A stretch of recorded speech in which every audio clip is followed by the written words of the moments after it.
Good morning, and glad you could all make it. I guess it's good afternoon now. I got to start saying good afternoon since I always do this at noon. Good afternoon. Thank you for joining us today for another episode of Wall Dropping History. I am your host, as always, Mr. Waldrop, and I will be talking today about some Greek mythology. Now, this is a topic that has been submitted by students, so I am doing this as a viewer request. If you have any other viewer requests, please let me know. Let me know in the show notes. You can send me Google Classroom, shoot me on Remind. If you have a topic you'd like me to dive into, let me know. So, doing a little housekeeping real fast. Our agenda for this week is going to be as such. Today we're going over Greek mythology. Tuesday we're going to talk about the history of China. Okay, that is something else that has been requested. Wednesday, I've decided to kind of do an ongoing series of Wednesdays, Pandemic Wednesday. We're going to cherry pick a time of a pandemic out of history. So I'm trying to decide which pandemic to do this Wednesday, but stay tuned for that. Thursday, we're going to talk about Southeast Asia. Okay, and then Friday, I'm going to get into the 2000s culture. And once again, if you have a topic you would like me to cover, please let me know either in the show notes or Remind or some other method. Okay. One other thing I want to kind of go over too is I have had an issue now where usually I've decided I like to have a co-host, right? So obviously on the weeks that my daughter Elizabeth is here, she is an ideal co-host for me because she's learning a lot of this as we go. Now, the other weeks, I was having my wife, Rachel, join me. She kind of had a similar situation in that she didn't know a lot of U.S. history, not having grown up here in America. So she was an ideal co-host as well. So one of the things I've been looking for is potential co-hosts. Now, I got some people I kind of reached out on social media for anybody that may want to co-host, but I thought I would offer it up to y'all since you kind of follow along. If there is somebody that would like to, just for an episode, try out being a co-host, please let me know either in Remind or in the show notes. If that is something you are interested in doing, we can do it remotely. I can set up like a Microsoft Teams thing, and you'll have your own little box, and I'll have my box in the Nearpod. If that's something you're interested in doing, otherwise I will see if I can find other people to do that for us. Okay, so what we're talking about today is Greek mythology. Okay, Greek mythology. And by the way, if you have any questions about school closure, anything like that, the coronavirus, anything like that, I will get to all of that, but we're going to do that as soon as this lesson is over. If you have any questions about Greek mythology, go ahead and put them in while the show is going. Okay, so today we're talking about Greek mythology. You'll notice I had that little picture of Batman fighting Zeus. In the cartoon, he's actually an enemy of Batman. He had to fight Zeus. But today we're talking about Greek mythology. We're going to kind of dig into it. Now, it should be of note, you could have an entire class on Greek mythology. We're covering a very surface level of Greek mythology, just the basics of Greek mythology. So I want to put that little asterisk to it in that I've seen entire. I didn't take Greek mythology in college. That's something I did not take. In fact, I had not had Greek mythology, I think, since 7th grade. I think was the last time I had to cover Greek mythology. And past that, my entire knowledge of Greek mythology has been, whether it's in college reading the Iliad and Odyssey or whether it was media, things of that nature. So this is not a topic that was really on my radar per se. Because it was a requested topic, I actually spent about 6 hours yesterday researching Greek mythology to prepare myself for today's lesson. So I'm not going to claim to be a huge expert of Greek mythology, but I've at least had a working understanding of it based on a deep dive that I've been kind of prepping for this lesson for about a week now.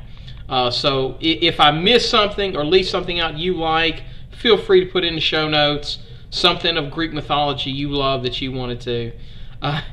My wife is commenting her knowledge of it is Percy Jackson. I'll tell you, I love the Percy Jackson movie. Didn't even read the books. So I don't even have that working understanding of Greek mythology as far as Greek mythology in the movies.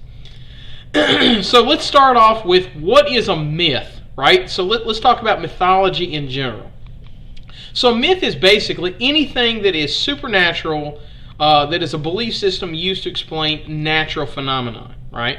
A good example is black cats causing bad luck, right? I mean, I'm sure somebody somewhere had a black cat run in front of them and then something bad happened to them.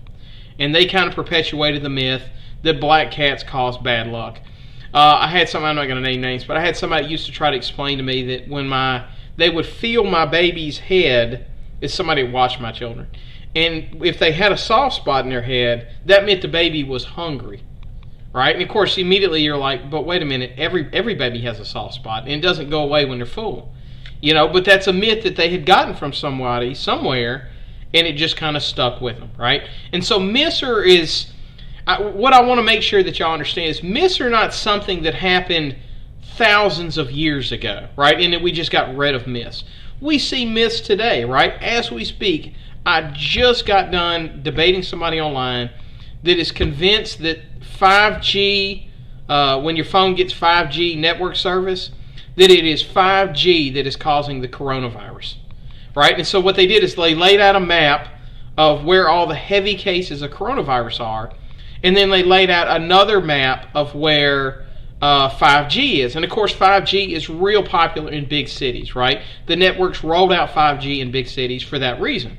And of course, you're going to have more cases of coronavirus in big cities just because there's a higher population, right? So they have correlated that 5G is what is causing the coronavirus, right?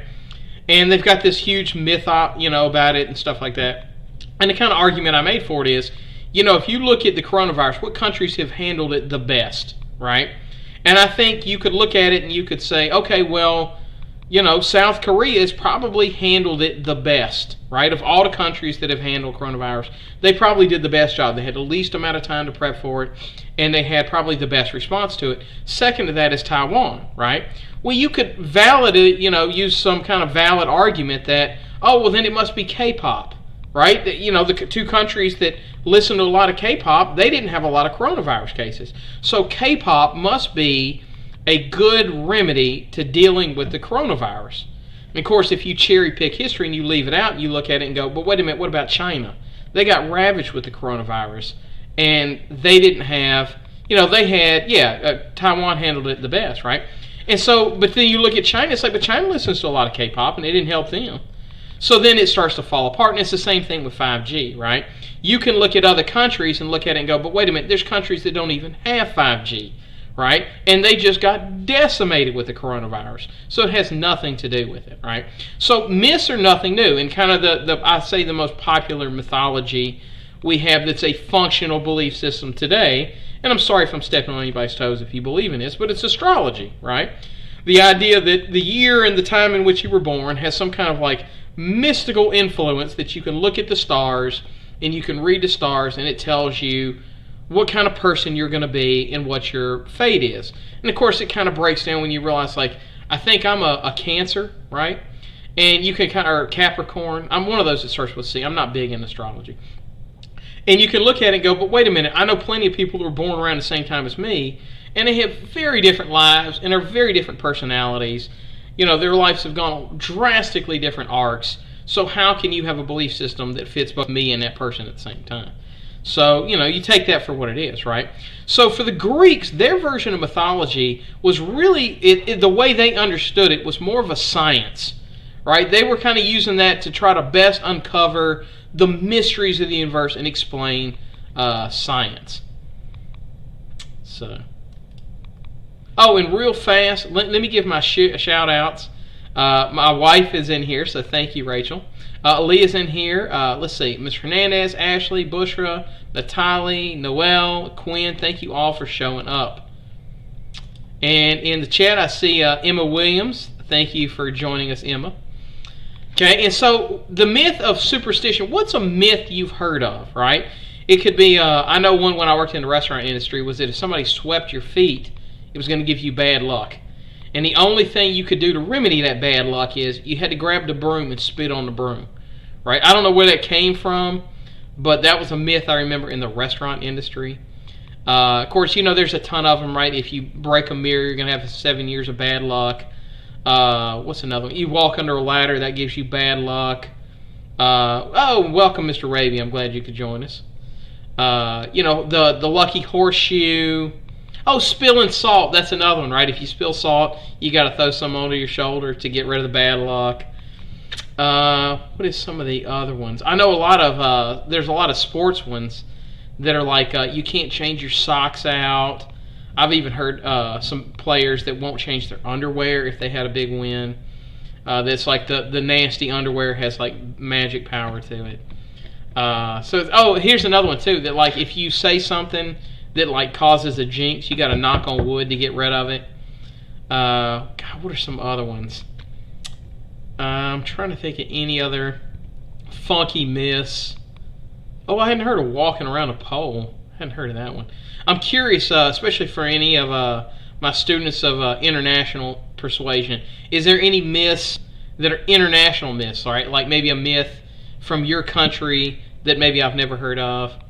Oh, let's see. If an owl came to your house on that day will have bad luck, such as somebody will die or a thief will come to your house. I'd never heard of that one. Okay, that's fit. So I'm guessing that's a Vietnamese myth. Let's see. When a baby is born, when a comet goes by, is the best warrior. Oh, yeah. Well, I remember in the ancient Mongols, they believed, and Genghis Khan had this, that if you were born with a blood clot in your hand, which is not that uncommon, that you're going to have you're destined for greatness, right? If you gargle salt water, you will kill coronavirus in Indonesia. If you dream that all your teeth fall out, that means somebody in your family will die. I know one that I had somebody that was close to me once. He used to believe that people always died in threes. Of course, obviously, you can sit there and say, well, come up with a timeline, right? Let's see. Black cat brings bad luck. Yeah, okay, a lot of good stuff. If a butterfly comes into your house. I remember you saying that to me before, Rachel. Okay, so for Greek mythology, explain the basic principles of existence, right? You're mankind, you have no science, you're just kind of plopped down on the earth, and you got to explain all these like weird forces at work that you just don't understand, right? So it dealt with why we are here, how the universe was created, and things like why do we have weather, and even simple things as why do we have emotions, right? Why do some people act differently than others? Right? So can you think of an example where people have used supernatural to explain the natural? Right? And it doesn't have to be mythology. You know, I know that a lot of people have explained that. Here's one of the most popular ones too, is karma. Right? That if something bad happens to somebody, it's got to be bad karma. Right? That what goes around comes around. Right? But then, you know, that kind of breaks down if you start thinking about it in terms of, you know, we've all known somebody that's just a terrible person. And it's like good things just happen to them, right? And then we also have always met people that are like, they're great people, but they just have terrible things happen to them, right? As we speak right now, some child right now is suffering from cancer or leukemia or, God forbid, the coronavirus, right? So, you know, the idea of you know, karma kind of doesn't really hold up, right? Just because we know good things happen to bad people and bad things happen to good people. It just is the way of the world, right? You know, one of the things that probably makes you best at business, for example, like to have a really good business, is that, you know, it helps to be cutthroat, you know, to underpay your staff and put them in danger and so on and so forth. When an earthquake happens, people think that they have angered the gods. Yeah, that's a big one too, you know. Believe in it, you know, when you go back to human sacrifice. You know, the Aztecs honestly believed if they cut some dude's heart out and chopped their head off and fed them to the gods wouldn't make the volcanoes erupt. You know, so there's lots of them. And, you know, I tell you, they're not that far off from, you know, we talked about astrology, right? That people believe that you can, here's another one too. There's people that believe that you can read somebody's palm, and by reading their palm, you can tell their future. Or you can pull out a crystal ball and you can talk to descendants from people from long ago, right? There's a whole bunch of these, right? The legend of Indonesia explaining how mountains were made using supernatural causes. You know, in the Indonesian people that would go on to like set up living in the islands, like in Hawaii, right? That whole Hawaiian island myth, you saw it in Moana, right? Moana kind of tells that story of how the island of Honolulu, the main island in Hawaii, how that main island was created, right? So, of course, Maui explaining how, he made palm trees from sticking eels' guts into the ground and stuff like that. Yeah, when it rains, that means the Lord is crying. In China, if an earthquake happens, it's because a giant catfish they buried in the ground. Let's see. When some disaster happens on Earth, it means that the sins and God's punishment. Yeah, a whole bunch of stuff. Karma, black magic. Yeah, there's so many of it. And by the way, thank you for joining us, Caitlin. I see where you've hopped in here. Let's see. Oh, yeah, diseases are produced by demons. Yeah, that's another one.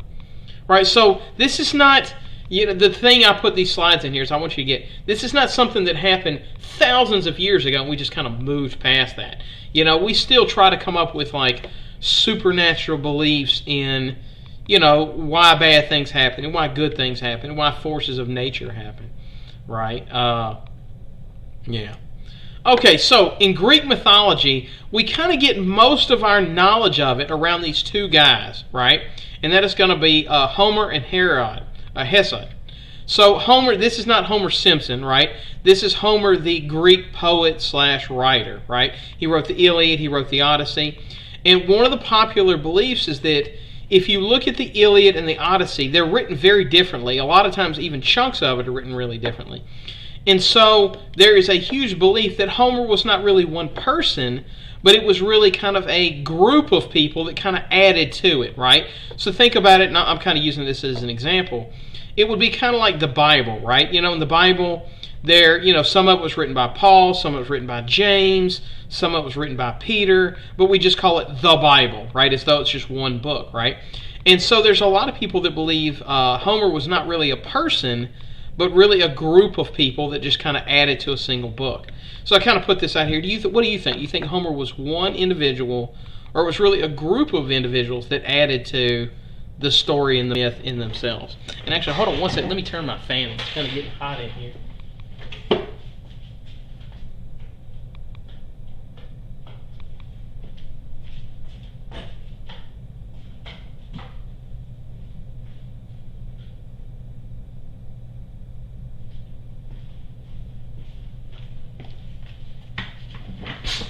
Sorry about that, getting a little warm in here.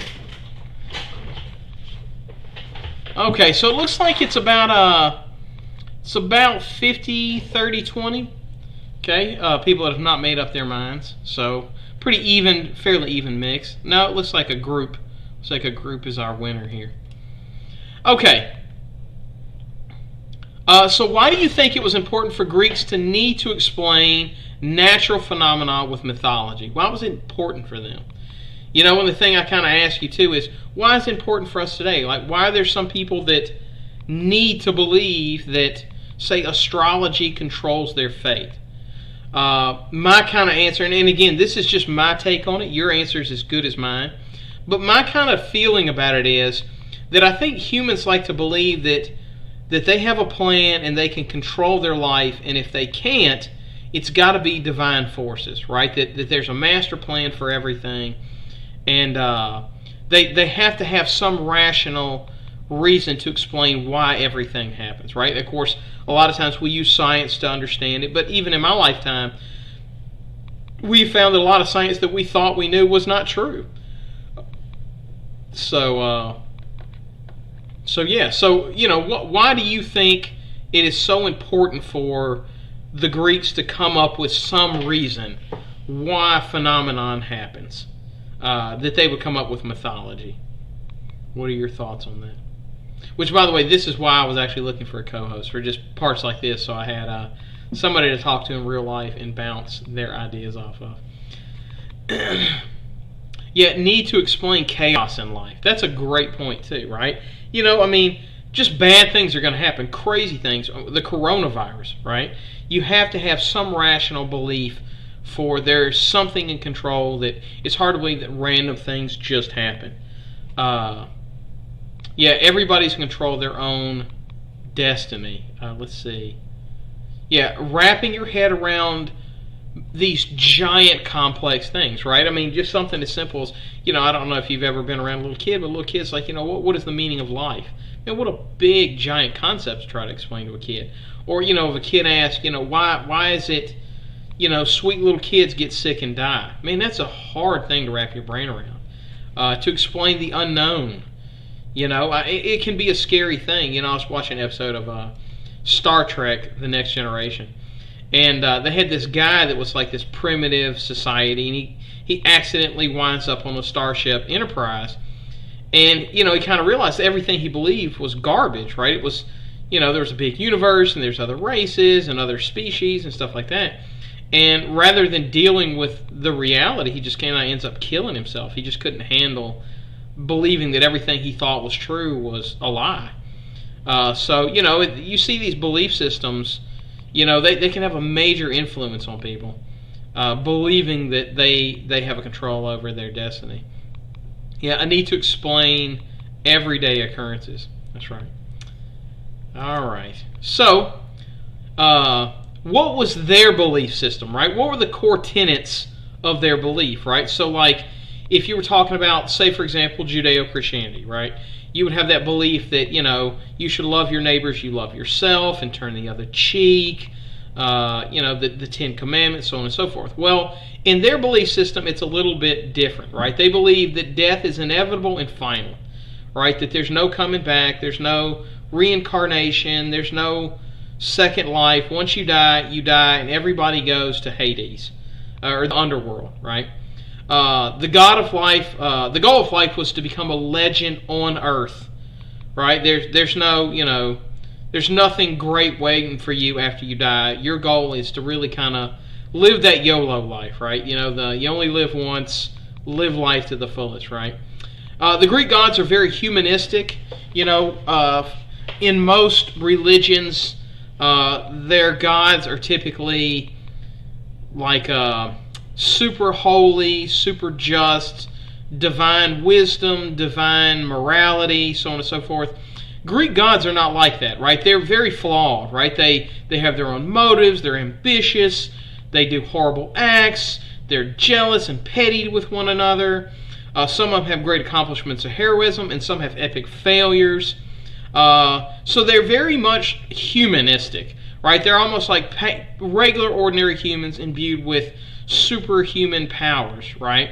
And honor is very important to the Greeks, right? Honoring their gods, honoring each other, bringing honor to your family.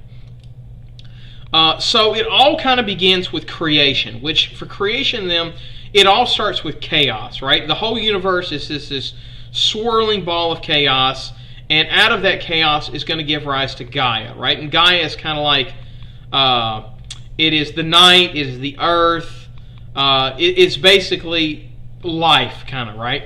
And then it's going to give rise to Uranus, which is kind of like the heavens and the supernatural stuff. And the two of them are going to get kind of like be an Adam and Eve of the universe, if you will, right? And they're going to give rise to the Titans, to Cyclops, and to, I'm going to butcher the enunciation of this, but Hectornaches. Anyway, it's somebody I'd never even heard of. And by the way, that picture is of Tafiti, but it's a similar belief system, right? That there's this Gaia. Similar belief system. Anyway, so this Hectornaches, he had 50 heads and 100 arms, right? So these colossal beasts, right? So the Cyclops, you probably see this giant lumbering monster with one eye. And this is the Hectornaches. This thing's got hundreds of arms and, hundreds of heads. It's this beast right here, right? So those are the kind of beasts that are created. And here are the Titans. Okay, so the Titans are basically the gods that ruled above the gods. Now, they didn't have as much humanistic features, right? So like Zeus would be just a really big human as far as how he looks. Some of these gods had they're huge, right? And they had very Godzilla-like appearances, right? And they were the children of Uranus and Gaia. And they would eventually overthrow the gods, be overthrown by the gods who were their children, and the gods would seal them away, right? So let's go through the source, right? So you got Gaia and Uranus, okay, and the two of them would give rise to the Titans. Okay, and these are the Titans right here, which we're going to go through right here. Okay, and then below them, they would give rise to the gods, right? And that's this group right here. And then you get into the lesser gods and the demigods, right? Now, the kind of mother of the gods is this person right here is Rhea. Now, Rhea is the wife of Chronos, and it's also her brother, right? So she hooks up with her brother, and they give birth to the gods. Now, she kind of kept order during the time of the Titans, mostly by calming Chronos, right? That's kind of her power, is she has the power to, like, you know, that kind of stereotypical good housewife, right? That, like, calms down the husband, kind of keeps the house in order, you know, that type of motherly calming influence, right? And her husband is Chronos, right? And he is the father of the gods, and he would be in charge of the Titans, right? He's the big dog of the Titans. And he would eventually lead the overthrowing of Uranus and Gaia, and he did this because he thought they were tyrannical, particularly Uranus, right? He thought that he was just tyrannical, didn't like how he treated mankind, and eventually he would kind of become like his father, right? So he thought his father's mean and cruel. He's going to end up becoming just like him, right? And then he would have his children, and his children kind of like, he didn't like his children. He thought they were kind of getting a little too big for their britches. So he would actually eat all his children. He would devour them, right? And the last kid is going to be Zeus. That's his youngest. And before he could devour Zeus, his wife, Rhea, is going to kind of trick him into eating a boulder to save her son, her youngest son.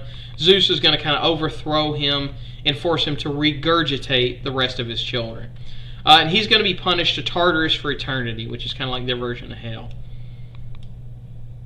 So why do you think both he and his son would become cruel, right? Why do you think the Greeks would develop this mythology where it's like you have Uranus, who becomes cruel and evil, and Chronos is like this good, evil, good person who takes over, and as he gets this power, he becomes evil, right? And then his youngest son, Zeus, is going to take over, and at first he's the good, benevolent Zeus, and eventually he's going to kind of become cruel and wicked himself, right? It's kind of that age-old tale of, absolute power corrupts absolutely, right? Let's see, he ate his own babies and was overthrown by Zeus. So yeah, Zeus gave him, Medek. Yeah, so why do you think they would have this in their mythology, this belief that, this kind of reoccurring tale of good people becoming bad once they're given power, right? Scare kids to good behavior, that's a good one. Like father, like son, yeah, there's definitely an element of that, right? The belief that, you're destined to follow in your father's footsteps. The apple doesn't fall far from the tree. Okay, so I want to talk about Noel's position. I think this is key, right? The power of positions and greed, right? So it kind of mirrors what they've probably seen in earthly leaders, right? How many times have we seen in history where somebody gets into a place of power and they go in there with all the best intentions, and when they get that level of power, it just goes through their head and they become cruel and evil and wicked. You don't have to fall too far, even in our own history. Some of the presidents and leaders we've had, you look at, say, Fidel Castro, right? He comes into power and he's going to be there for the little guy, and he's going to take up for the little guy. He ends up becoming cruel and evil. Mao Zedong, lots of people throughout history have done that. They get in with the best of intentions, right? The age-old story of Caesar. The belief that absolute power corrupts absolutely. There's this age-old kind of belief that I personally had that, power doesn't make you a bad person. What power actually typically does is make you more of what you already were. If you are a good, kind, gentle person, a good person, then if you're given power, you just are able to do more good. But if you're a cruel, wicked person, it just gives you more opportunity to do cruel, wicked things, right? I don't think Hitler started off as a good person and became evil. He just had more opportunity to do it. Yeah, but Zeus wasn't supposed to be like king of the gods. It was supposed to be Hades because he's the oldest. Yeah, Zeus definitely is a might makes right kind of god. He is going to kind of have to fight for his power, and we're going to kind of get into that in just a second. Because in their beliefs, the power makes them evil, right? Power corrupts people. Yeah, and by the way, that's going to be a central... And by the way, thank you for joining us, Mr. Velasco. What about the three kingdoms of the China period? Right. Look at the Mongol rulers. A lot of East Asia is filled with leaders of people that kind of went in with the best of intentions. A lot of good stuff here. All right, so let's look at some of the other gods. So Titans. Another Titan that would lead the uprising against the gods would be Atlas. Right now, this is after the Titans were overthrown. He kind of tries to rebel against the gods. And Zeus is going to punish him to hold up the earth for all of eternity. And you've probably seen the picture. And by the way, that is where we get the name for if you open up an atlas, which is like a book of maps, it's the same way we get the name for that one. Oceanus, which is where we get the word for oceans. He is going to be the king of the sea. Now, you may look at him and go, well, he looks kind of familiar. And that's because... he's going to give rise to Poseidon and the Poseidon's son, Triton. Now, he had bull horns. He had a fish body, which you can see right here. He has kind of scaly body. The end of his tail is going to be like that of a serpent, right? So this is Oceanus, and he's going to be the original king of the seas, right? Epiphanes. And this is there's these kind of two twins, which I'm going to get to his brother Prometheus in a second. And he is like the foolish brother. He's kind of like the Loki of the Titans. He gave animals their personalities and traits. He would give all of the living creatures their personalities, except for man. And when you think about like animal instincts, that is this guy right here, right? He's kind of the god of being reactionary, right? A tiger doesn't think out what it's going to do. It just acts, right? So he gives animals their animal instincts. He would also marry his great niece Pandora, right? So he's going to marry his great niece. And Pandora, which by the way, I'm not going to cover her. Pandora is kind of this human that was created by the gods to kind of punish the humans. And she basically has this box, and they open up Pandora's box, which you may have heard the expression from. And that kind of unleashes disease and famine and death on the world. So it was kind of like this temptation where humans kind of create the means to their own demise type situation. Okay, and Prometheus. Prometheus is the god of thinking ahead. He would be the only Titan to side with Zeus, right? So he kind of loves mankind. He was the one that kind of gave mankind their ability to think ahead and plan. He would turn against Zeus eventually because Zeus was so cruel to man. And he would steal fire from the gods and give it to man, allowing them to create civilization. And Zeus would punish him by having him chained to a rock and having an eagle eat his liver forever. Let's see. All right, so what was your favorite Titan and why? And to answer your question, are we getting into why Zeus hates the Titans? Well, it was my understanding he hated the Titans just because they had become cruel and obviously tried to devour him. If there's another reason, please leave it in the show notes. I am not a Greek expert, but that was my understanding of why he hated the Titans. If there was another reason, feel free to leave it in the show notes. Okay, so you liked Rhea and Prometheus? Yeah, I particularly like Prometheus. The idea of, the god of thinking ahead, stole fire from mankind, even though it would end up being his own demise. You didn't have one. I think I also kind of liked Oceanus. I like those ocean gods. I think they're kind of fascinating. Let's see if anybody has any other ones.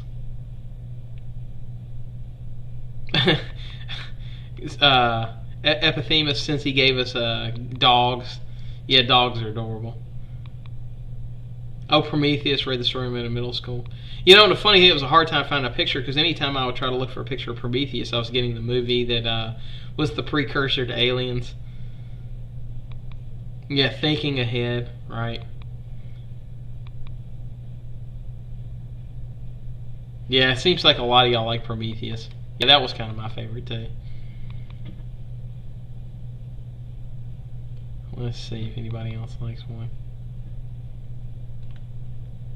Yeah, Oceanus is the king of the ocean, right? And of course, we see that kind of told over and over. And I'm going to get into it a little more. I mean, even there's recently is Aquaman. You know, this being that walks around with this giant, you know, long trident fork thing, controlling the ocean. You know, one of the things I always thought was fascinating, and we're going to get to Triton in just a second, but I never understood in The Little Mermaid why she had this contract, and so it's like King Triton couldn't do anything to Ursula. Part of me is like, aren't you king of the seas? Like, even if she has a contract to control your daughter, can't you just be like, all right, well, I'm king of the seas, so you either give me back control of my daughter or you can get out of my oceans. You know, let's see how well you do flopping around on land for the rest of mankind, or unleash the Kraken on her or something like that. So, let's see. Any other ones? All right, let's move on. Okay, so all the gods lived in what a place was called was Mount Olympus. Okay, and so you see it a lot of times in different books and literature and stuff like that.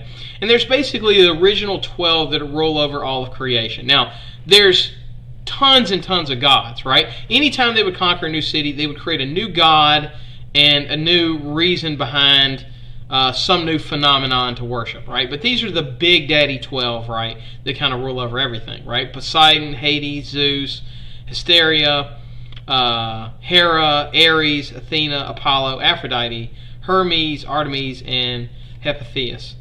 Let's see. She says Pandora was sent to Earth because Prometheus gave them fire, so Zeus wanted to punish them with temptation. Yeah. She was kind of the first man created. God created man to kind of like punish humans, right? In the end, it failed because she opened Pythos, right? Absolutely. Okay, so Zeus. Now, Zeus is the youngest of the children of Chronos and Rhea. His mother used a rock to trick his dad to keep her from eating him and being devoured, and he would force his father to regurgitate the other gods. He was the god of lightning and the king of Mount Olympus, where the other gods lived. And of course, he would be called Jupiter by the Romans, right? Which Jupiter is the biggest planet in our solar system, so it kind of makes sense. He would marry Hera, and he would have many affairs producing gods and demigods, right? So if two gods hooked up and had a little baby out of, wedlock, so to speak, they would become a god themselves. But demigods were when a god had a baby with a human, right? So they would have some power of the gods, some not powers of the gods. Hercules is a good example of demigod. So I think Medusa was also. As the Greeks conquered new territories, they would craft new stories of his children, whether they're legitimate or illegitimate. And his symbol was the lightning bolt. So kind of my question is, why do you think they made their head god the god of lightning? Why that power, right? Why not give him the power of the sun? And that's usually the most common one, right? We go to like Egyptian mythology. The god of the sun is the ultimate power. Most people recognize it as the most powerful force on earth. Why do you think the Greeks would use lightning for their king of the gods, so to speak? Why that force? And again, this is your guess. Your guess is as good as mine. My kind of feeling behind it is, lightning is so supernatural, right? It's this like beam of energy that comes down out of the sky and just instantly blows crap up, right? It is the one that I think feels like the most supernatural of all the forces. It says he had an affair with Demeter, which she had Persephone. Okay. Alright. I'm assuming you're talking about Zeus when you said he had an affair with Demeter. Let's see, lightning is deadly fast. Yeah, lots of fear. In fact, lightning can get as hot as the surface of the sun. It seems to have the most fierce and mysterious out of the supernatural phenomenon, right? The fact that, just look at this picture, right? Look at this picture. Doesn't that just look supernatural? It's very easy to understand, right? You see this power coming down out of the skies. It's so indiscriminate. Lightning strikes to them can be caused without any reason. Right. It looks, odd and magnificent. I'm kind of curious what they would have thought of the Northern Lights if they'd ever gotten a chance to see them.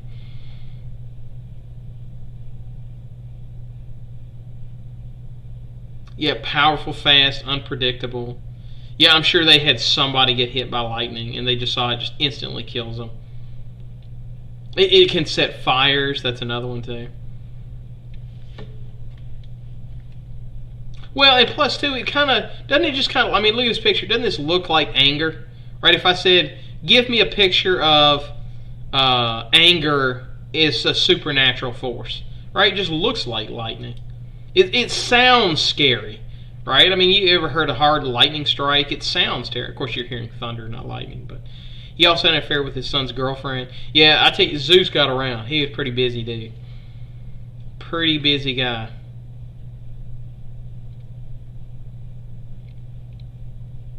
Alright, let's move on. Okay, so his wife was Hera. She's also known as Juno by the Romans. She would be the goddess of marriage, and she would be a very jealous god.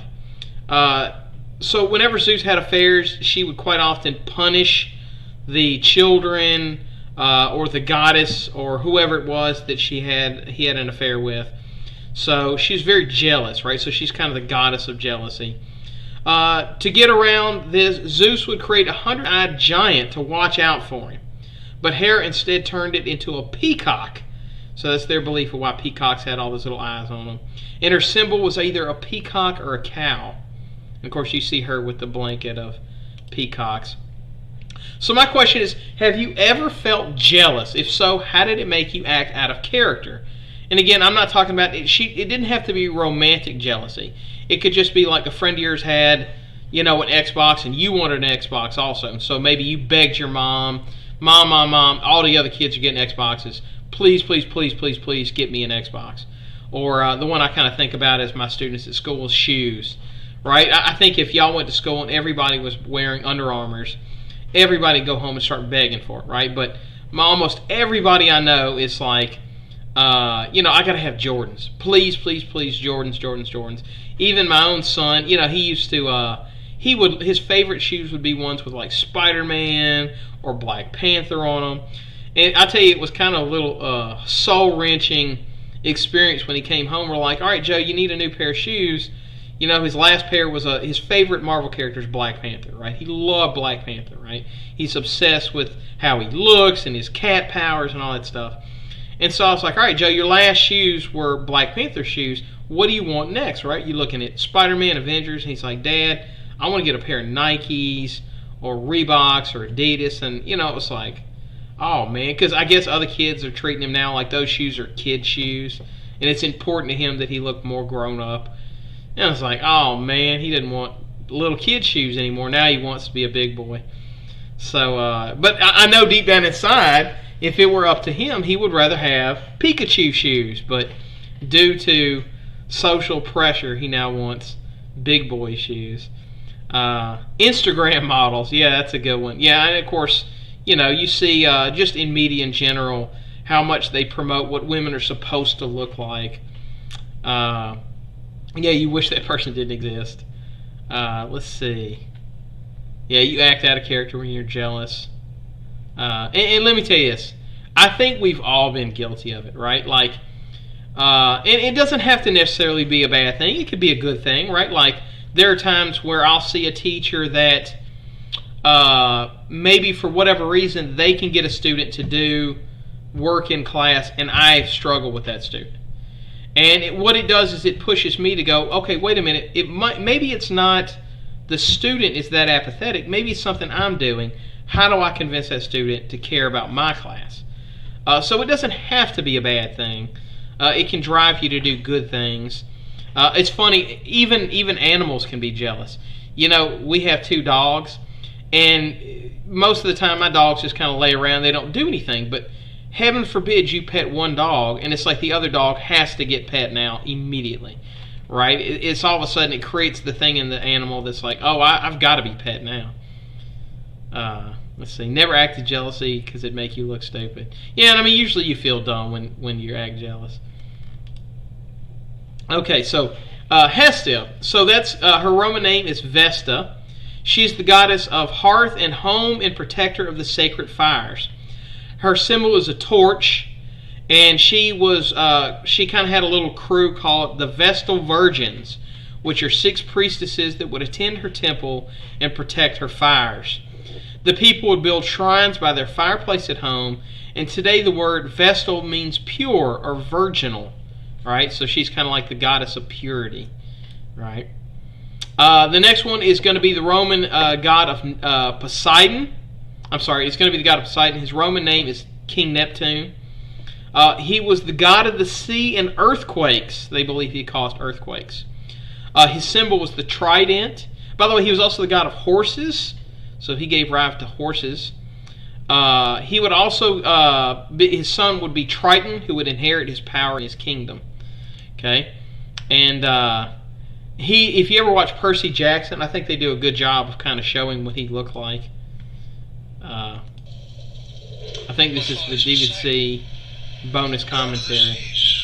Like the ocean, which is his domain, Poseidon's moods can range from calm and placid to angry and turbulent. If you touch him, you will have the fight of your life. He is the brother of both Zeus and Hades, and the father of Percy Jackson.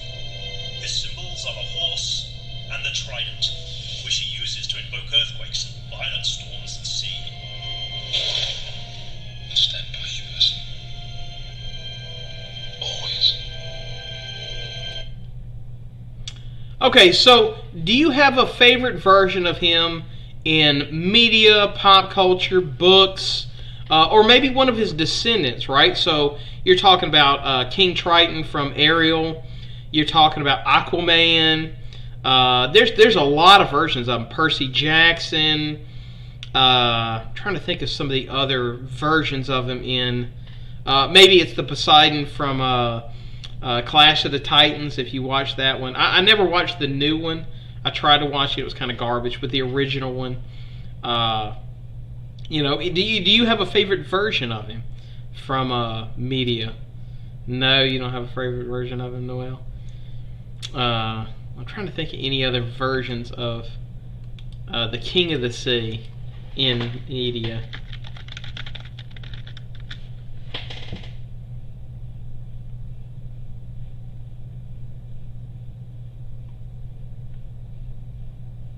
Oh man, I tried to Google King of the Sea, and apparently there's an exotic novel called King of the Sea, so don't look up that one.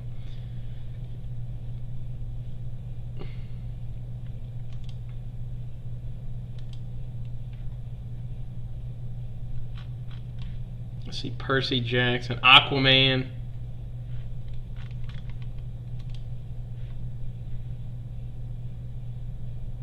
Oh, the Poseidon in God of War. Yeah, I hadn't even thought about that one. Yeah, he's in God of War. That's another one.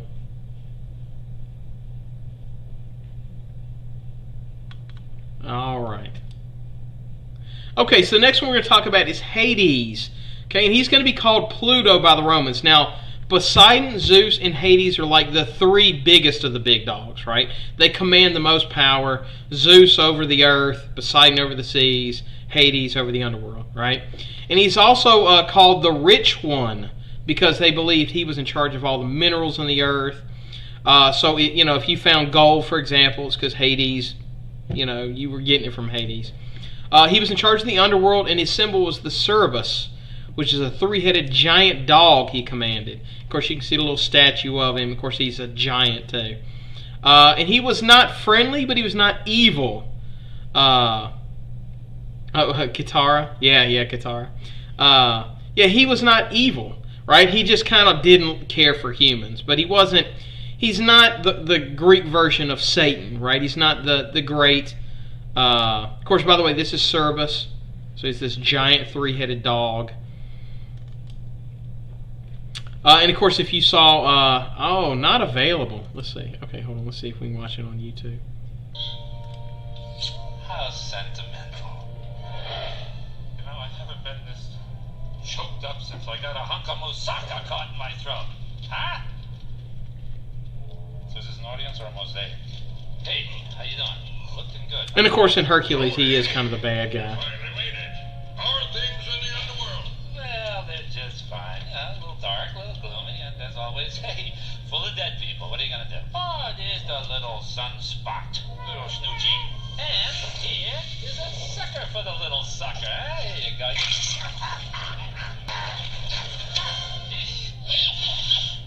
Powerful little tyke. Come on, Hades, don't be such a stiff. Okay, so to get to the Underworld, by the way, the Underworld is for everybody, right? So it's not just for the good people, the bad people. Like, everybody dies and they go to the Underworld. Now, to get to the Underworld, it was very important. Like, you would see this if you ever watched, like, the Iliad or the Odyssey, or what was it, Troy? They did a good job of showing this, that when you buried somebody, you needed to put coins on their eyes. And the reason why is because you had to pay the ferryman. And this ferryman is a guy named Charon, who would get you across the river Styx, and then you'd have to get past Cerberus, the three-headed dog who guarded the Underworld. But it was like this journey you took to get to the Underworld, right? And by the way, that's where we kind of get the figure of the Grim Reaper, you know, this black skeleton figure that is the ferry boat man. So why do you think the Greeks had it? He kidnapped and tricked his wife, though. Yeah, he did. Yeah, he did. We're going to get into that one in a second. Why do you think they made it where everyone goes to the same underworld? Why do you think they didn't create a mythology where, like, if you're really good or do something good, you go to heaven? Because most religions have some form of that, right? You know, where you do good, you get good in the afterlife, or maybe you're even reincarnated. Why do you think they would have a mythology where it's like everybody goes to the same place? Doesn't matter what you do on Earth. You know, everybody's going to the same place. The thing I kind of think of, and of course your guess is as good as mine, is that, yeah, he says it makes destiny fair.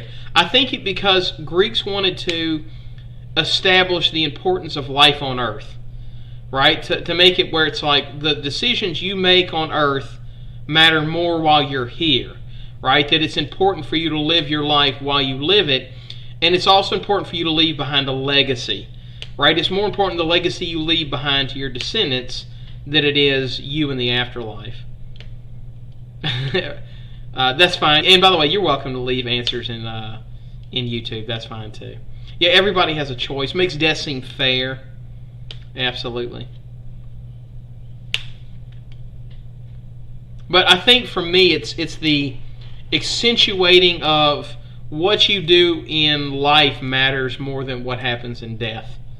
You know, it adds to that. You know, it ups the ante of your time on Earth. Yeah, everybody on Earth on Earth wasn't equal, but in the Underworld, no one gets special treatment. Yeah, that could be it too. Absolutely. Well, you know, I think there's also the aspect too of, like, you know, the idea that being good gets you a reward in the afterlife and being bad gets you a punishment. You know, that idea, that concept had not yet been created either. So, you know, there's that aspect of it too.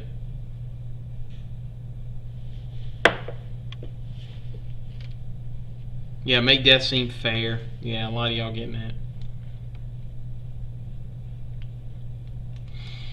Okay, so the next Roman god is the Roman god of Ares, and he was also called Mars, which if you look at the planet Mars, it's red and it kind of looks angry. He was the god of war, and his symbol was weapons. You know, usually like swords or sword and shield or something like that. He was the son of Zeus and Hera. Now, he doesn't have his own stories written about him, but he usually shows up in other people's myths, right? And of course, you can see him. They have a good version of him up until the very end in Wonder Woman. I'm going to kind of cut to it to when he actually starts to look like Ares.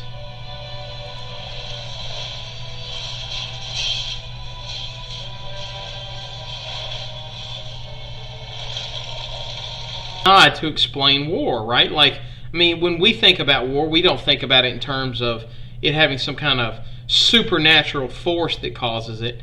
Why do you think they needed a god to explain war? And by the way, I want you to point out too, he wasn't like the god of military tactics, you know, or strategy. He didn't decide who won wars. He was just the god that created war. You know, he's kind of like the god of, like, division, if you will.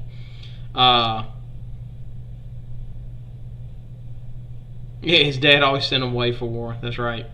He was kind of like the driving force. Like if you had two countries, he would be the one that kind of pushed them to not get along with each other so that they would go to war. So if you had to say, pick a god that was kind of a bad guy, I think this would be the closest to one they had. I don't think he did it because he was a bad guy any more than like a hurricane plans to be bad. It wasn't malevolent intent. That's just what he did. In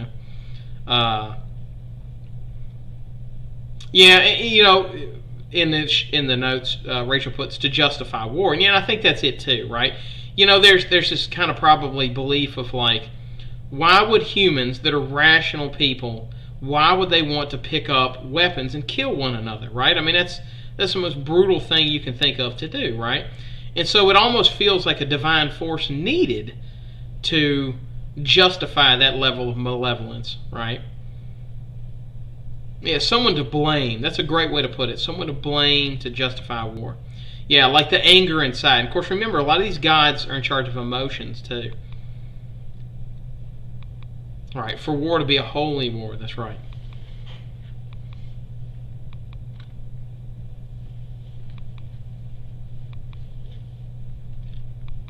Let's see what somebody else has.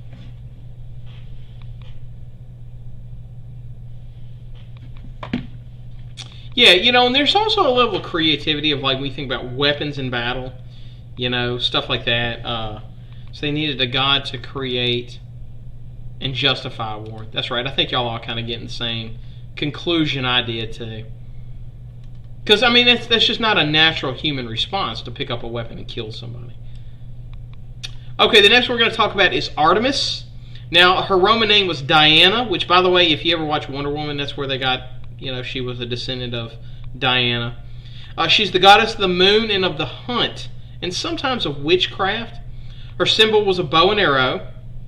She was the twin sister of Apollo, and she avoided men at all costs. In fact, she would turn this guy named Aeson into a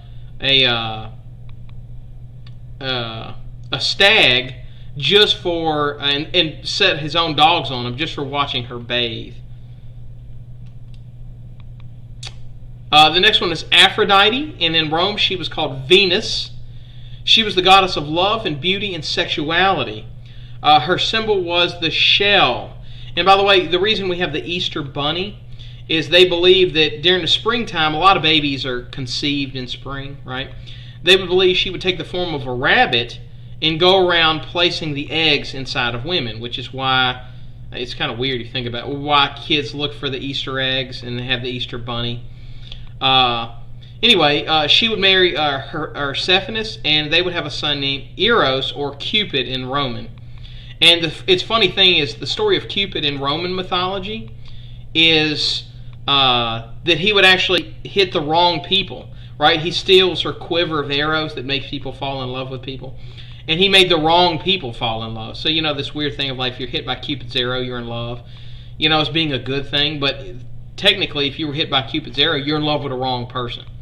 But, the funny thing I have today is I think there's still a lot of people today that believe that there's a supernatural force that influences relationships, whether it's forming or them working.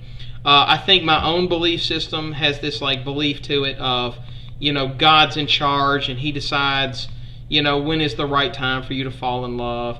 There's a lot of people believe in soulmates, things of that nature. So I think there's still a divine belief in a supernatural force that governs relationships. But I'm curious what y'all think. Do you think, there's nothing, for example, even in my religion, there's nothing in the Bible that says God's sitting up there playing matchmaker. He has in the past helped out relationships, but I've never read a story, there's no commandment where God's playing love guru type situation. But I think most people kind of have some belief in some supernatural force governing relationship. It looks like we have a 60% yes, 30% no. I thought that was fascinating. I thought there'd be a higher percentage of yeses. Okay, so Persephone, he was a Roman god called Vulcan. He was the god of the forge, and he made Zeus's lightning bolts for him and his armor. His symbol was the forge, and he was the son of Zeus and Hera. Zeus would throw him out of heaven for siding with his mother whenever they would get into squabbles. Of course, he's cheating on his mom all the time. He was the husband of Aphrodite, who was constantly unfaithful to him. So she was constantly cheating on him. And my question is, have you ever made something you were proud of? And if so, what was it? If not, what is something you would want to create? I think, for example, for me, it's my lesson plans. I'm kind of proud of those. I have a lot of people asking me if I will give them my lesson plans. These Nearpods, for example. I kind of like the production value I put into this show. Those are things I've created that I'm kind of proud of.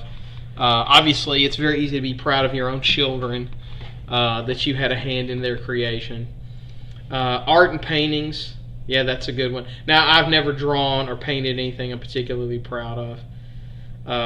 I'll have to show it to you. I made a painting one time that my daughter bonked my elbow and made me smear this orange across the sky. So I turned it into a comet destroying the Earth. That I kind of told her she caused me to blow up the planet. I'm interested in creating anything.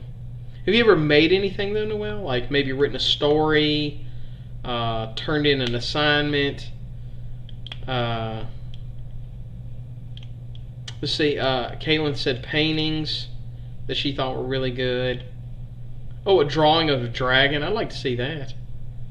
That'd be interesting. Let's see. Quinn says they're anime drawings. I've never seen those. I need to see those. Your anime drawings. Let's see if anybody else has anything else. Let's see. Anybody have anything else they've ever made? And it doesn't have to be art. Maybe you're good at singing and you write music. Drew a realistic eye. Oh, and you made a purse out of jeans. That's interesting. I used to do, I still do, right? I used to do a lot of sewing for cosplay, and I made some really good costumes that I was proud of.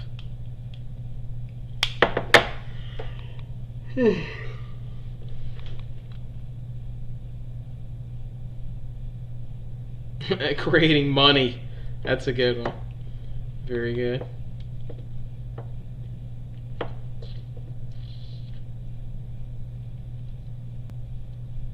Oh, that's a good idea, right? So, okay, let's do that. Let's do for our Casual Friday. Why don't you submit some artwork or painting or something like that? I'm going to put that on the next episode. It's a great idea. Let's kind of showcase some of y'all's talent. If you have any good art, email it to me. Take a picture and email it, and we will showcase it on Friday. That's a great idea. Or it doesn't have to be art. It could be music. Maybe Mr. Raby wants to create a theme song for me. That would be fantastic. Oh, the ukulele. Okay, yeah, make a video playing the ukulele. I'd love to see that. That would be awesome. Yeah, let's do that. Let's do that for this Friday. I'm going to put that up on the show notes for the lessons coming up. That's a great idea. I'm going to put it in Google Classroom, too. Okay, after high school, she's going to work in a university. Okay, that's fantastic. Outstanding. Okay, Demeter. Demeter is the Roman name is Circes, not to be confused with the Circes from Game of Thrones. She's the goddess of agriculture. Her symbol was sheaves of wheat, and she was the mother of Persephone, and who was kidnapped by Hades. And Demeter would create an eternal winter on Earth until Zeus would have her returned. Persephone would have eaten pomegranate seeds and be forced to remain in the underworld. Oh, I don't know. I don't mind if it's a piano though. That's still awesome. That's fine. I just want the theme song to be made by a student, if for no other reason to be able to brag that one of my students made it. Okay, so Athena. Athena is the god of Minerva. Is the Roman god Minerva. And she's the goddess of defense and warfare and wisdom. So you remember I said Ares is not the strategy god. This is the one, right? She is the strategy god. Her symbol is the owl, and she emerged from Zeus's head fully grown. The city of Athens is named after her, including Athens, Georgia. and she would turn Arachne into a spider. She was also like this really great job at weaving and making tapestry. And there was this human, and her and this human had a competition to make the most beautiful tapestry. And when she lost, she got really jealous and turned Arachne into a spider, which is why spiders spin webs, because all her descendants still continue to weave tapestry. So that's the belief of how you have spiders. So obviously my daughter would not be a fan. She has a huge phobia of spiders. And the question I have is anybody ever giving you words of wisdom? If so, what did they say? I use a lot of wise words from history.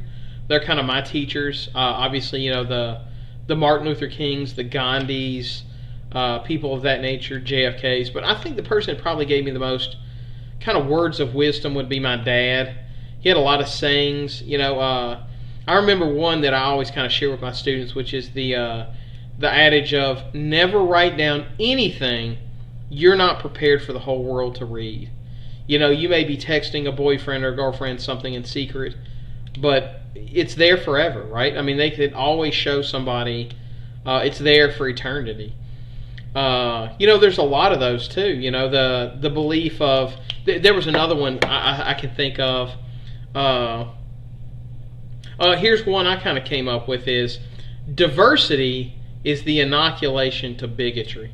That's something I just kind of came up with on my own. This belief that, in my opinion, that if you are surrounded by people of diversity and you learn to appreciate the diversity, it makes it really hard for somebody to come along and tell you stereotypes and bigotry about that person. Yeah, okay, that's good. Crying doesn't make you weak. It just means you've been strong for too long. Don't put all your eggs in one basket. That's a good one. Let's see, what's another? Oh, this is one I kind of came up with, but you've never had an enemy do you a favor, right? This idea of, nobody you've ever turned into an enemy has ever done anything to help you out. So one of the secrets to success in life is have as little enemies as possible. Mahatma Gandhi, he has a lot of great teachings. Confucius is another one that has a lot of good teachings. You can always have a second chance in life. Oh, here's one my dad taught me that I think is fantastic. Never do a crime that you're not prepared to have an unfair punishment for. Right? History, all of society is filled with people that are unfairly and unjustly treated for a crime, but if they hadn't done the crime to begin with, it wouldn't have happened to them, right? Like, whether, for example, drunk driving is horrible. I would never say anybody should ever do it, right? But one time of drunk driving, to me, doesn't warrant the death penalty. But often in life, people give themselves the death penalty by drunk driving. And it's like, if you're not prepared for the worst punishment, don't do the crime, right? When you start doing something and you're worried nothing will be good, okay, that's a good one. Do not trust the world so much as they can be liars. Here's one that I've often told my children, my personal children. My daughter will often kind of crap on her brother if it means that she can ingratiate herself with one of her friends. And one of the things I often tell her is, your friends from middle school are probably going to be long since gone. Like, by the time you're my age, most of y'all will not even know anybody from high school anymore. You'll be Facebook friends at best, right? They're not going to be somebody you hang out with on a regular basis. But I often tell her, like, look, that brother of yours, man, if you treat him right, he'll be somebody that's got your back to the end of time. So, that's something I always tell my personal children, this is because of the influence that happened on me with my brother, was, one of the things I always make sure that whenever I hang up the phone with somebody or leave somebody, I tell them I love them, because you never know when that'll be the last time you'll see them, right? Like, eventually, everybody you see, it'll be the last time you see them, right? Whether you die, they die, you move off, go your other ways, whatever, right? You never know when that's going to be. Like, you just don't know. So I always treat, whenever I end an encounter with somebody, that could be the last time I see that person. Let's see. Never give up. Keep pushing through to get what you want to be. Yeah, that's a good one. Don't complain. Decide you will tolerate. Oh, here's another one. You can't control what happens to you in your life, but you're in full control of how you react to it. Right? I can't stop somebody from disrespecting me, but I can stop them from having control over my life by how I react to their disrespect. So yeah, there's lots of good words of wisdom. Okay, so the next one is Apollo, and he's going to be called Roman by the gods. He was the god of the sun and music, and his symbol was the lyre, which is like a little small harp. Some myths would say he drove the chariot, while others would say this duty belongs to Helios. But either way, it's the kind of like thing that brings the sun up every day. He let his son Phaeton have a chance to drive it around, and he went up burning the earth. And he always appears to be very young. The next one is Hermes. He is known as Mercury by the Romans, and he is the messenger god and the god of commerce, thievery, and science and medicine. His symbol is the winged sandals, right down here. And his staff is a symbol for medicine. Right? If you ever seen like Blue Cross Blue Shield, they use this as their symbol. And he also was the person that created Apollo's little tiny harp. And the question now is, where have you ever seen any of his symbols? Whether it is the winged sandals or the symbol of the staff with the snakes around it. I often think of like a lot of insurance companies, hospitals will use that. If you ever seen Red Wing shoes, they'll use that symbol. Let me see if I can show it to you. Let's see.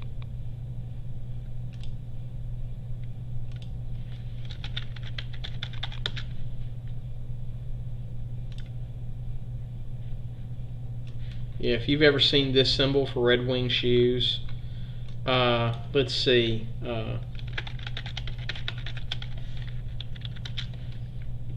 Here's the Blue Cross Blue Shield logo. Look at that staff right there on the shield. What is another one? Yeah, he was the Amazon of the gods. That's right. Good way to put it. What is it? The Detroit Red Wings. See the Detroit Red Wings? Let's see.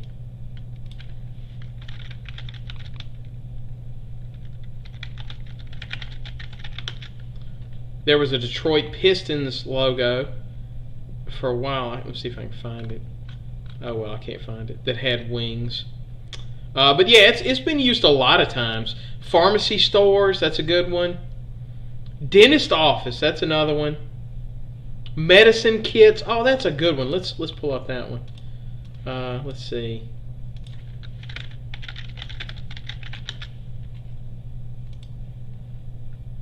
Yeah, look at this medicine kit right here. See, it's got the staff with the snakes on it. Absolutely. Good call on that one. They're all over the place. That's a good one. Dentist on, yeah, that's it. Did you know what Hades and Persephone were in? Was a naked nymph named Mirth who loved Hades and thought she was better than his wife until Persephone turned her into a mint plant. I did not know that one. I had not heard that one. Okay, the next one is Dionysus. This is Brachus to the Romans, and he is the god of wine, drama, and I don't mean like, like baby mama drama. I don't mean like that. I mean drama as in like putting on theatrical plays and stuff like that. In revelry, like festivals, stuff like that. His symbol is grapes, and he would blame pleasure and insanity. Right? He was also the guy that created insanity. He was worshipped by the Mendas and crazed women who tore people apart. The satyrs, centaurs, and nymphs. And whenever they would have plays and festivals, it was during the festival of Dionysus.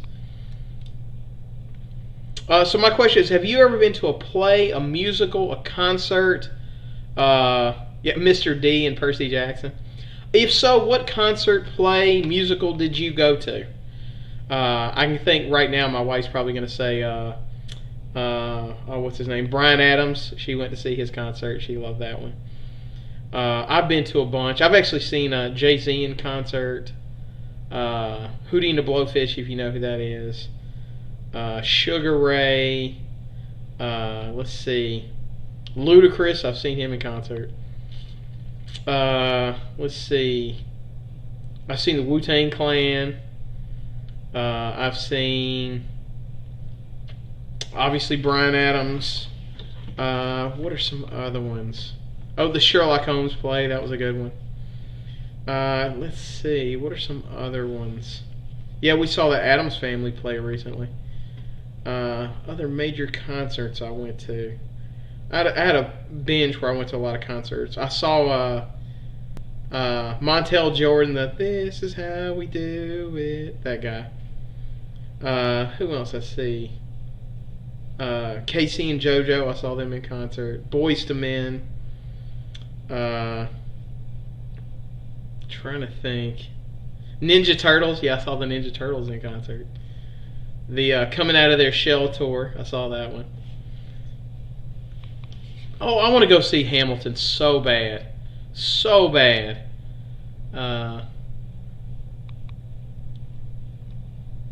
Let's see. Anybody else?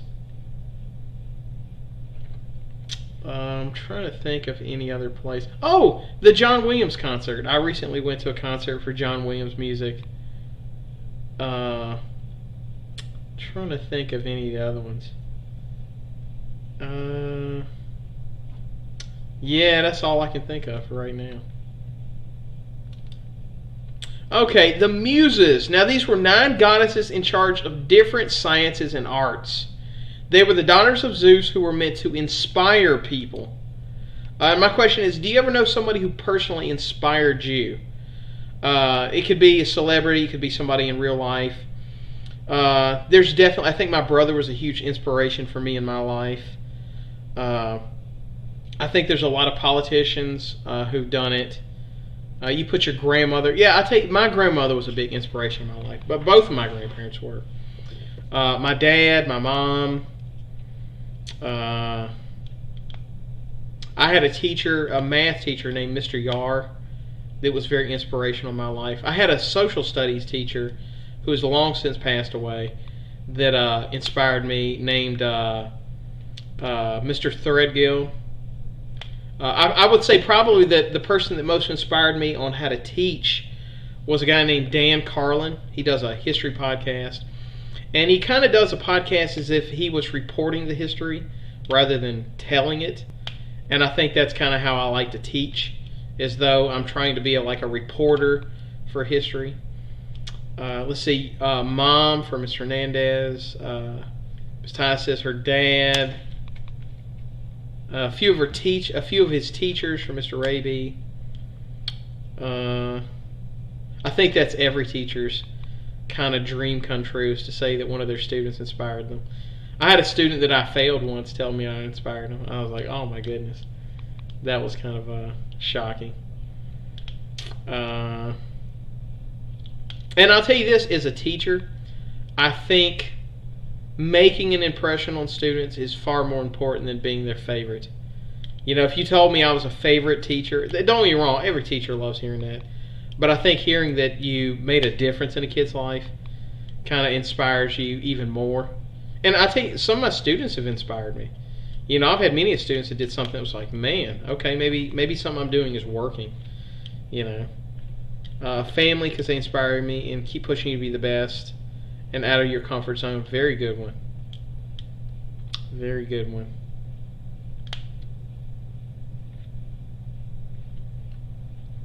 Oh, Coretta Scott King. Oh, what a great choice. Yeah, you know, we talk about that in class. That one of my favorite civil rights leaders. Such a powerful story.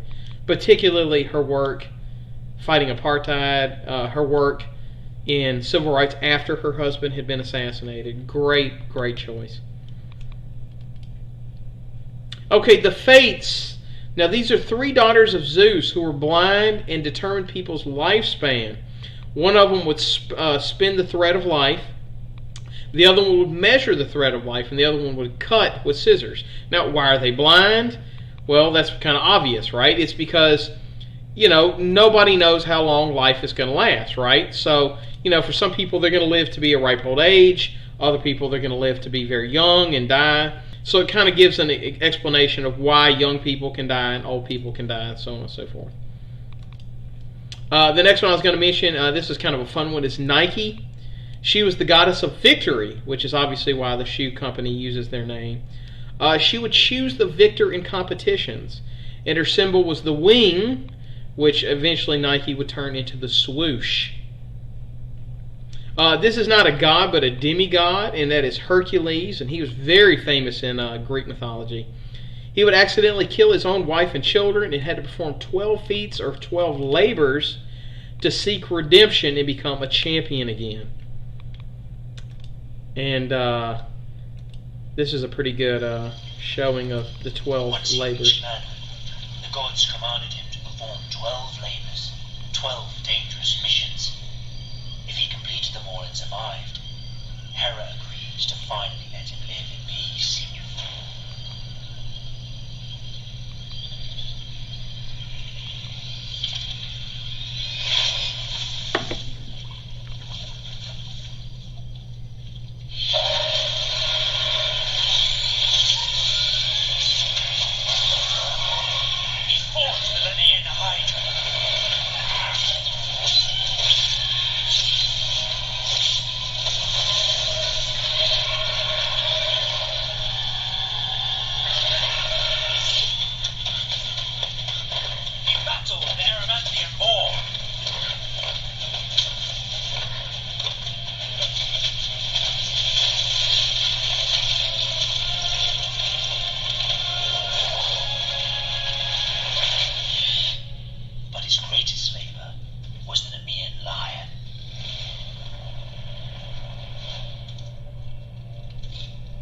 This was no ordinary beast.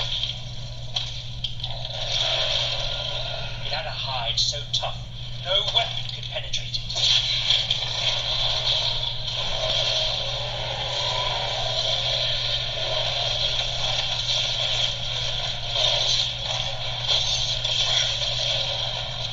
But even this monster was no match for the son of Zeus.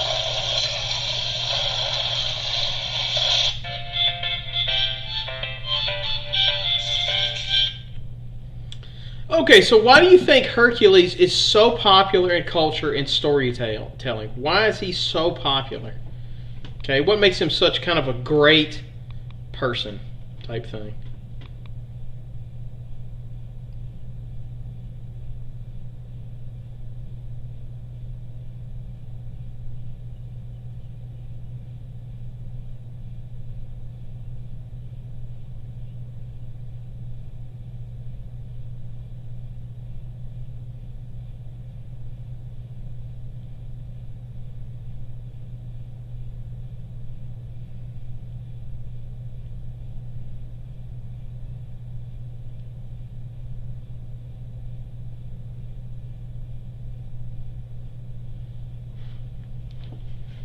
Okay, he's the ideal image of a hero and a champion. Well, one of the things I want to kind of talk about too is, he's a flawed hero, right? He's not perfect.